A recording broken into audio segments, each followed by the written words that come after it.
If WinRAR is not responding on Windows, it usually means the program is stuck due to a large file, system overload, or corrupted settings. First, wait a few seconds because WinRAR can temporarily freeze while processing large archives. If it stays frozen, open Task Manager and end the WinRAR process, then restart it. Restart your computer to clear any background processes that may be causing the freeze. Run WinRAR as administrator to avoid permission-related issues. Check if the archive file is too large or corrupted, because damaged files can cause WinRAR to stop responding. Move the file to a simple location like desktop and try again to avoid path or permission issues. Close unnecessary applications because low RAM or high CPU usage can make WinRAR unresponsive.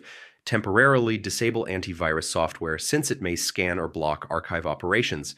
Update WinRAR to the latest version to fix bugs and improve stability. If the issue continues, reinstall WinRAR because corrupted installation files can cause repeated freezing.